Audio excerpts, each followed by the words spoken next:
ఏమిస్తారు మీకు? మహా ఇస్తే ఓ 50 రూపాయలు గిఫ్ట్ ఇస్తారు, 100 రూపాయలు గిఫ్ట్ ఇస్తారు. మీకు అవసరమా అది? దానివల్ల మీకు ఏమైనా కలిసి వస్తుందా? ఏమిస్తారు? జాకెట్ పట్టిస్తారు, లేదో చిన్న డబ్బానో ఇంకేదో సంథింగ్ ఒక గిఫ్ట్ లాంటి ఐటమ్ ఇస్తారు. దానివల్ల ఏం ప్రయోజనం? మీ అడ్రస్ అసలు బయట వాడికి ఎందుకు ఇవ్వాలి? మీ ఈమెయిల్ ఎందుకు ఇవ్వాలి? ఫస్ట్ అది ఆలోచించండి. మన వ్యక్తిగత వివరాలు ఎవరికైనా ఇవ్వక్కర్లేదు. వాళ్ళు మంచివాళ్ళే, ఎవరు కాదని అంటలే, వాళ్ళు చెడ్డవాళ్ళని మనం అంటలే. మీకు అదే చెప్తున్నా. ఇప్పుడు జయమ్మ గారు చెడ్డ ఆవిడని ఎవ్వరూ అనరు.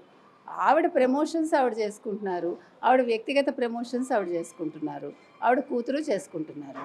మీకు ఇష్టమైతే చూడండి, ఇష్టం లేదు మానేయండి. అంతేగాని మనం ఎవరిని నెగిటివ్ అనొద్దు. ఎట్ ద సేమ్ టైం మనం చేసిన తప్పిదానికి ఎవరిని బ్లేమ్ చేయదు. ఎట్ ద సేమ్ టైం వాళ్ళ వల్ల మీరు బలవ్వద్దు. ఇది మనం చెప్తున్నాం. సో ఇంక మీదట ఎవరు యూట్యూబ్ ఛానల్స్ చూసినా 1-10 సార్లు ఆలోచించుకోండి. పెట్టుబడి పెట్టే ముందు మీ సొంత డబ్బు, అది మీ కష్టార్జితం కాబట్టి అది పాడవకుండా చూసుకోండి. మీరు అది కాకపోతే మీరు సొంతంగా మీరు చేసుకోండి ఏదైనా. వాళ్ళ మీద ఆధారపడి వాళ్ళు చెప్పారని మీరు అందులో ఊబిలో దిగకండి.